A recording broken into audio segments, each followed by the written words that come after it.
would like to repeat what Todd said this morning concerning himself. I am not the regular preacher. I am the second guest speaker that he spoke of. I kind of think that Todd would agree in saying that mostly this congregation is used to having T-bone steak and porterhouse steak as far as sermon quality, and today you're probably hearing hamburger and barbecue. So hopefully we will stick, as Todd did, by the Word of God. I would wholeheartedly amen the words that Todd brought in his lesson. I think that he spoke the truth, and I think he spoke of those things which we need to be aware of. I would like to offer my thanks, my deep thanksgiving for Brother Kerry Fortenberry for offering me the opportunity to stand before you. I don't know if he offered that opportunity and knowing that he was going to be gone so he couldn't be taken outside the city gates and stoned when it was over with, but I do appreciate his offering and his confidence in offering me that opportunity. Would like to make one further comment, and then we'll have our lesson for this morning. Two words that Brother John Schultz used in his discussion or his statement about our offering. He made the statement that we have a small amount that we offer back of God's blessings. And I think that John was exactly right on that. No matter how large an amount, we offer back a small amount. And he read from Brother Scott Tope's offering of his work over in Botswana. There are thousands of people around the world and in this country as well that don't have the blessed opportunity that we do to come into a fine air-conditioned building and sit where we can hear in great comfort when it's 90-something degrees outside. It feels like it's maybe 100. There are many people that don't have that opportunity. And any time that you can, from your funds, offer help to those people, you should take advantage of it. The church has a responsibility, and this congregation does well. And we take our opportunity to help by offering as we lay by and store up on the first day of the week. But that's not the only opportunity that we have to do that. And you have also an opportunity to use your time to help others, even those of this congregation. That's a part of what we do to serve God, is to offer our time. That's the most valuable thing that God has given us. It's one thing you can't buy back, and the only thing that you can give that no one else can give like you. So when you have that opportunity, please do that in helping people out. I would like to talk about the subject of disappointing people today. Jacob had a lesson on who we are and a way to free our minds up. And one of the ways that we define who we are is how we make choices. And I believe that a great number of people, if you're like me, a lot of the choices that we make because we don't want to disappoint someone. And we choose to do one thing versus another thing because we don't want to disappoint someone. Generally speaking, husbands don't want to disappoint their wives. They make choices a lot of times to do things that might be a little bit difficult for them because they want to please their wife. Most men will say, if mama ain't happy, ain't nobody happy. Now, my wife will tell you, if Sunday ain't happy, ain't nobody happy. So I'm not going to argue with that. I don't know which way it goes. It may go both ways for everyone. But I'll guarantee you, you need to try and please your wife. That's one of the problems a lot of times young newlyweds have, is because there's a failure to have that leaving and cleaving. The wife or the son doesn't leave mom and daddy. It's not always the wife. A lot of times the men want to, act like it's the wife that doesn't leave mom and daddy, and they're hanging on to them. There's a lot of times young men hang on to mom and daddy too. And when you don't leave that home and cleave together as one, there's going to be problems. Husbands and wives need to please one another, and we make a lot of choices because of that. We choose a lot of time to disappoint those who are not our family members because we'd rather please our family members, and that's natural that we do that. And the things in this worldly life, we a lot of times We make choices because of that. If in business, a lot of people don't want to get into management because it's very hard to be a manager. You can't be friends with all the employees and be a manager. Sometimes you're going to have to disappoint those who work for you. And that's why a lot of people don't want to get into management, because it's difficult to make those choices that you have to tell someone to do something that's not pleasant for them or not happy for them. And so you make that decision, and that's why a lot of people don't get into management. The same thing holds true in the spiritual lives. A lot of times we make decisions in our spiritual lives that are maybe not the best decision because we would like to please one person as opposed to pleasing God. There are several examples throughout the Bible we find of people who chose to please man rather than pleasing God. I like to look to the book of Psalms for some help in how our lives should be structured. Sometimes it's a little bit scary when you look at what David wrote in some of the Psalms about how he wanted God to seek him out and to look for him. In Psalms, the 139th chapter, the last two verses of that chapter, to me, are very frightening sometimes. Frightening when I think of what God would find if he were to search me. In Psalms chapter 139, if you want to look there, in verse 23, David wrote, "Search me, O God, and know my heart. Try me and know my anxieties, and see if there is any wicked way in me, and lead me in the way everlasting." I'm not always willing to make that statement. Sometimes I'm a little afraid to ask God to come into my heart and see what's there, and see what anxieties I have because of the decisions I'm trying to make. Because I'm not always sure that what I'm making as far as a decision is what God would have me to do. But David was a brave man. He was a man who had great valor, great courage. And he wanted God to come into his heart and make certain that his decisions were done properly. To try me, that is to search through me, to compare those things that I am thinking with those things you would have me to do, to know my heart, to understand me. See if there is any wicked way in me, and lead me in the way everlasting. Do you offer that as a prayer sometimes to your God? Do you say, God, please help me to make a decision? Please help me to do the thing that is right. Please lead me away from those things that would try me and lead me into temptation. I think more often we need to include in our prayers an offer or a request or a plea for God's help. David was guilty of horrible sins, but he turned back. And he told God in his prayer over in Psalm chapter 51 that my sin is ever before me. I believe that's why David was described as a man after God's own heart, was because when he did commit wrong, he acknowledged that wrong. He, as we would say in our parlance today, he owned up to it. He didn't lay it off on someone else. Oh, she shouldn't have been on the roof like that. Well, David should have been at battle. He stayed home from battle that day when he should have been at war with his men. David acknowledged his sin and pled for God not to turn his face away from him. I'm afraid many times we will be found wanting, as Belshazzar was when he was there having the great feast using the vessels of God in a drunken feast. And the hand came on the wall and printed out, "Many, many tickle you farson, that as thou hast been weighed in the balances and found wanting, the kingdom will be taken away from you." That very night, the Medes and the Persians took the kingdom away from Belshazzar. Belshazzar was using those goblets and those vessels which his father Nebuchadnezzar had taken from the children of Israel.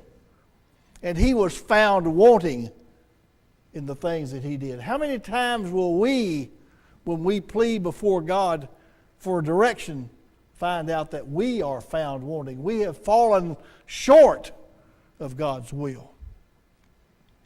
David acknowledged his sin, and we need to as well. In 3 John verse 2, John prayed that those people be well, that they prosper in their physical lives as they were prospering in their spiritual lives. How many times would you want to prosper that way? Are you living well enough spiritually that you'd want your physical life to be that way? Are you that healthy spiritually that you'd want your physical life to be like your spiritual life? Sometimes I'm afraid I'd find myself very sickly in that situation. We need to work hard on our lives to serve God. In John the 12th chapter, there we find that the leaders of the Jews made a choice to serve men rather than to serve God, rather than to acknowledge Jesus Christ as the Son of God. It tells us that they believed that Jesus had done these miracles. They were witnesses to the miracles just like the disciples were. But they would not turn and follow Christ because they were fearful of losing their seats in the synagogue. How many times do we make a decision because we're afraid our friends will turn away from us, that we'll lose some important position, or that we won't be liked by somebody that we have to work with all the time? How many times do we stand up for the truth around our friends that may not be Christians and let them know that we are Christians by the decisions that we make? Or how many times do we actually kind of shy away and just be silent?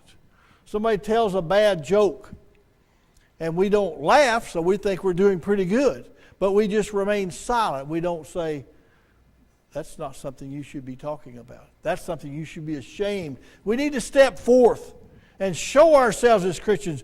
Be brave. Have the courage of those people in the New Testament.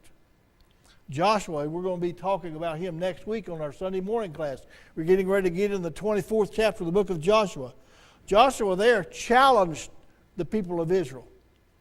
He said, who will you serve? Will you serve the gods of the Amorites? Or will you serve the gods of those on the other side of the Jordan? He said, that you'll have to make that choice. But as for me and my house, we will serve the Lord. You know, it's interesting. The people of Israel said, oh, we promised we'll serve the Lord. But Joshua said, you will be testament against your own selves. Your own words will be used to testify against you because you will turn from God. Look with me in Luke, the 10th chapter. Sometimes I find myself feeling sorry for Martha there in the discussion that with Christ, and about Martha coming and wanting to serve God and asking Christ into her home. In Luke, the 10th chapter, beginning with about verse 38, there we find a young woman evidently doing a good thing and asking Christ into her home. Says in Luke 10 and verse 38, now it happened as they went that he entered a certain village, and a certain woman named Martha welcomed him into her house. And she had a sister called Mary, who also sat at Jesus' feet and heard his word. But Martha was distracted with much serving. And she approached him and said, Lord, do you not care that my sister has left me to serve alone? Therefore tell her to help me. And Jesus answered and said to her, Martha, Martha, you are worried and troubled about many things, but one thing is needed, and Mary has chosen that good part, which will not be taken away from her. I've a lot of times felt sorry for Martha and thought, well, why did Jesus rebuke her here? But when you look more deeply into the statement that Christ makes here, he's not rebuking Martha for her desire to serve. He's rebuking her because he's let that become a burden to her doing the better thing. She well could have served Christ and served those in her house. But she went beyond that. There's someone in the audience that I think probably needs a commendation in this sort of thing. I think Sister Heather Bennett many times will organize a get-together, a function of the church that's outside of the work of the church here. But she has never, to my knowledge, asked the congregation or asked anybody in the congregation to leave services or to miss the services to carry on that function. Every time she makes that organization or gets that thing put together, she does so in a way so that we can help out and do our part, but still come to worship God. That's something I think is important. A lot of times that doesn't happen. People will say, well, this is a good thing, and we can miss the services to do that. I've never seen that happen in something she organizes. And I think that's something to be commended. It's a good thing. We still get the things done that we need to do to be, hospitable, that's a hard word for me to say, to people, but we get it done while still serving God. And I think that's a good thing. We need to make those plans that way. Sometimes we kind of ease off on serving God if we can kind of tie it in to doing something hospitable to those who are God's people. I don't think that's what we need to do. I think we need to make way to do both of them within their time in the way they're organized. But Martha here was rebuked because she would not choose the best thing. Mary did what was important. She sat down and heard the words of Christ, and she listened to him as he spoke those words of salvation. Martha even asked the Lord. She somewhat rebuked the Lord. Tell Mary to help me. It's your fault she's not helping me out because you're talking now. I think we sometimes look at this very wrongly. We need to look and make our choices based upon good things, not on bad things. There are many examples we can find of those who made bad choices. Balaam in the Old Testament, Numbers chapter 22, he wanted to serve God, but he also wanted to serve Balak. And so he went to God to find out what God would have him to do as far as cursing the children of Israel. And God told him, don't do it. He went to Balak and he tried to curse God's people, but 3 times he spoke that which was a blessing. And you know what he said the first time he went back to God? If you have the old King James Version, he said, I want to go back and see what more God has to say. I believe we need to understand when God says something, we don't need to see what more he has to say. He said it once, we need to leave it alone at that. Make our choice based on what God says, not try and find something else that God says that will allow us to do what we want to do. Peter was rebuked over in Galatians, the 2nd chapter, because he left serving those who were the Gentiles because he was afraid of the Jews who had come from Jerusalem. They weren't going to do anything wrong to him, but he thought he might get left out. He thought he might be looked down upon by those Jews, and therefore he played the hypocrite, so much so that Barnabas was misled by him. We find Pilate over in Mark, the 15th chapter, that crucified our Lord because he desired to please the people. How many times do we make choices because we want to please the people? God demands that we serve him, and our choices should always be to serve him. Look with me in Deuteronomy. Some of the Old Testament books have some really wonderful statements concerning God and his desire for us. In Deuteronomy, the 10th chapter, speaks of us and the need that we have to serve God and what God demands of us. Deuteronomy, the 10th chapter, beginning in verse 12. Read with me. And now, Israel, what does the Lord your God require of you? But to fear the Lord your God, to walk in all his ways and to love him, to serve the Lord your God with all your heart and with all your soul, and to keep the commandments of the Lord and his statutes which he commands you this day for your good. What does the Lord require of you? But to fear the Lord your God. The fear he's talking about here is not a fear of punishment. You know, when I was a young person, way young, 70 some odd years ago young person, my daddy was a very stern disciplinarian, and that's a good word we don't even know about today. Most people have left that word behind. My dad was a strong disciplinarian, and whenever I did something wrong, he gave me the opportunity to help out. He says, you go out there and cut you a switch off. And you know, I knew that I had to cut one that was big enough to last for whatever I was going to get, but not small enough to break. And it wasn't too big that I was going to get hurt. So I had to get one that had a good whip to it and a good movement to it. And Dad would allow me to go get that switch myself. And many times I did that.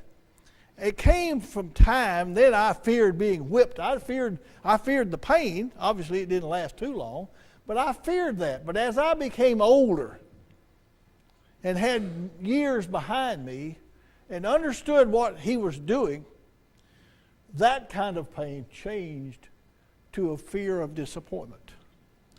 The fear we talk about here is the fear that we will disappoint the God who has extended so much grace to us that he offered his only begotten Son on the cross.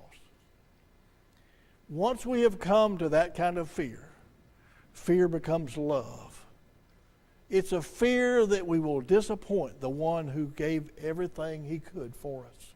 We have no way of paying the price for our redemption. No way of paying for the price of our guilt. And God made that price, paid that price himself. And God desires us to fear him in that way so that we serve him out of love. We serve him out of a desire to do his good will.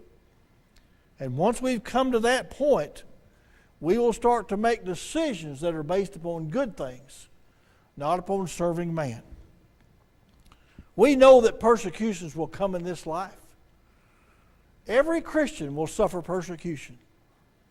But those persecutions are tempered with the understanding that in the great hereafter, there will be a home with God. There will be a wonderful place of rest for us.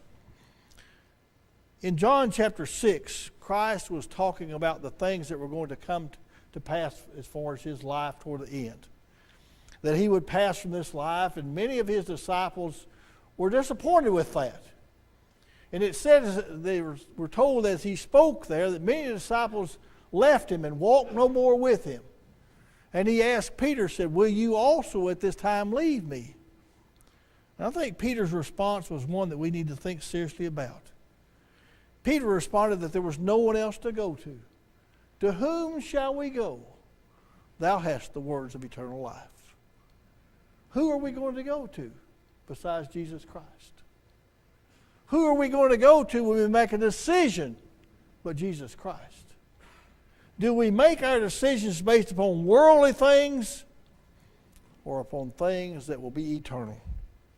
David said in Psalm chapter 84:10 that one day in the house of the Lord was worth 1,000 in the seat of the evil one. One day is better than 1,000 days. How many times do we consider that? In Luke chapter 14, the man they're told, the Christ they're told they need to count the cost before they start serving him. I remember when I was a young person, we used to go up to Damascus. We had a farm at Damascus, Arkansas. We lived in Conway. We had a farm up at Damascus. And we went up there every Monday, Tuesday, and Thursday and Friday. And baled hay on the days when the hay was good, and moved cattle around when the cattle moving time was. Or if Daddy had a crop of cucumbers or watermelons, we picked cucumbers or watermelons. Had to do that every day of the week except Wednesday because we had Wednesday night church. And we didn't do it Saturday afternoon because we had Sunday to get ready for. But we go up there was an old man that had built a barn on the side of the road just north of Greenbrier. And he started out real good. I remember one spring, his building went up real fast, and the walls and everything got put up, and got a roof put on it, and it stopped. And every year after that, the building set a little bit, it would lean a little bit further over, and lean a little bit further over, and he never did finish that bit. He didn't have enough money to finish that barn, and finally that building just fell over. That man didn't count the cost. We need to count the cost of what it costs to serve God. Christ said in Luke chapter 9, verse 62, he who takes hold of the plow and looks back is not worthy of the kingdom. When you take a hold of the plow and you're going down through the field and you're plowing a row, you turn around like this, the old plow's going to turn sideways. You're either going to plow a crooked row or you'll run into a root and hit that root and it'll break and snap back and whack you in the leg. And it's just a bad thing all around. You don't turn around and look back once you start plowing. We need to count the cost and be ready to serve Christ and serve God with all of our heart. The lesson is yours this morning. I hope it's been of benefit to you. Hope there's something that we said that can be of use to you in serving God. Hope it'll be of benefit to you in making choices in the things